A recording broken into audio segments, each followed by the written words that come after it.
So this Sunday's readings seem to have taken quite a different shift. For the last month or so, Jesus was drilling into us about coming together and eat and drink His flesh and His blood.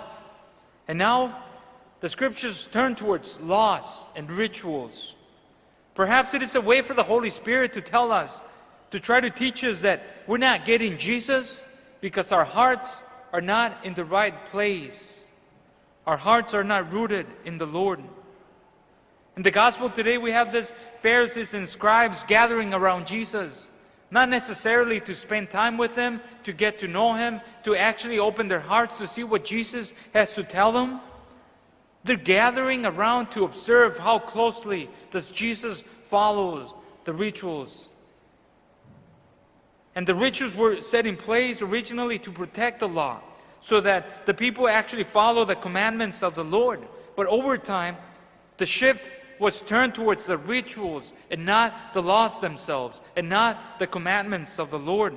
And in this case, the scribes and the Pharisees were much more interested in the disciples washing their hands before eating than actually asking themselves and wondering if the washing of hands was leading them closer to God Himself or not. So it almost seems that there was this disconnect between the rituals and God Himself.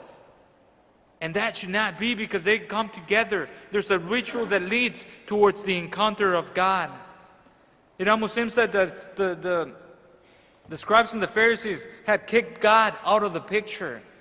And it was just this human ritual that we just gather together and do things. I hope that for us now, today, who are gathering to come and celebrate the Eucharist, who come and encounter the Lord, I hope that this is not just a ritual, something that we do just for the sake of doing on Sunday morning, but we actually come together with an open heart to encounter the presence of God. And so Jesus is not dumb. Jesus catches on to what the Pharisees and the scribes are going. And He responds in ways that are not the most charitable, are not the most kind words. Jesus turns to them and says, "You hypocrites! People honor me with their lips, but their hearts are far from me." It's not quite the response that one would expect from Jesus. But Jesus goes direct to the point. People are paying lip service to me, but their hearts are not rooted in me, in my Father's love, in myself. So the focus was much more on the externals, on looking holy, on just being clean on the outside. But the heart, the inner part of the person, was not taken care of. The heart was dirty. It was not in the Lord. And see, Jesus, when He encountered the lepers, when He encountered those who were sick, the sinners, Jesus did not care about the purity laws. He went directly to them and touched them. Jesus saw in their hearts their desire, their faith in the Lord for Him to come and save them and to touch them and give them His healing. And so Jesus was not interested in the purity laws. Jesus was interested in the hearts of the people and how desperate they were for Him to come and to touch them, to heal them, to be restored by Him. And so Jesus knew and understood that the laws were important, but people are much more important. People's hearts are important. We are blessed to be living in such a great nation where laws are important. We have such great laws that allow us to be and to live comfortably, allow us to be free to work and to worship and to make a life for ourselves. But we've also noticed how certain laws and certain behaviors within our country, the problem arises when these laws become our gods and we try to define ourselves by the laws that we have. And then we try to look people according to the law instead of their dignity, who they are as beloved children of God.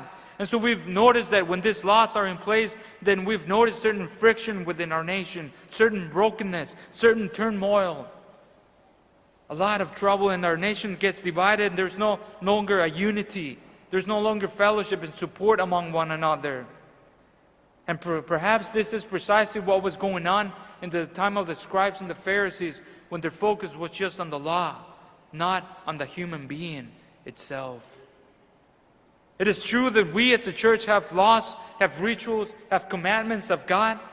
And it is also true that these laws and these commandments are meant to lead us inward into our hearts, so that in our hearts we can come and encounter the presence of God, the presence of the Holy Spirit that dwells within us from the moment of our baptism.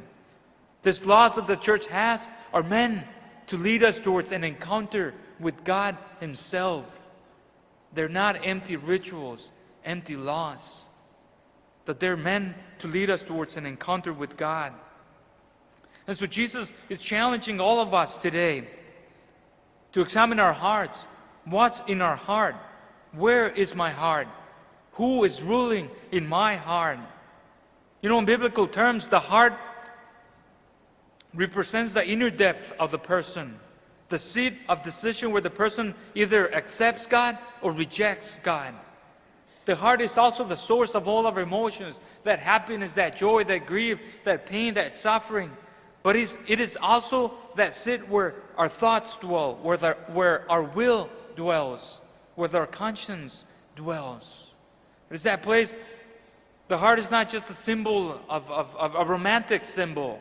The heart is our whole being, who we are as beloved children of God. And that's where Jesus is interested in us, for us to bring our hearts to Him. In just a few minutes, I'm going to ask you to lift up your hearts. And that's not just a sign for you to get up your pews and focus on the next thing, but it is actually a sign for you to lift up your whole being, so that when the Holy Spirit comes down on the altar and transforms the bread and the wine into the body and the blood of Christ, He is also able to transform your whole being, your whole person, so that He's able to help you clean our hearts and help me clean my heart, so that we're able to be more attached and fully dependent on the Lord. And so Jesus is looking down upon our hearts. What is He seeing? What does Jesus see in our hearts? I hope that we're able to move from the superficiality of simply paying lip service to God. We're able to move into the depths of our hearts, where we can actually fully love and worship and embrace the presence of our God with a whole heart, not just our lips.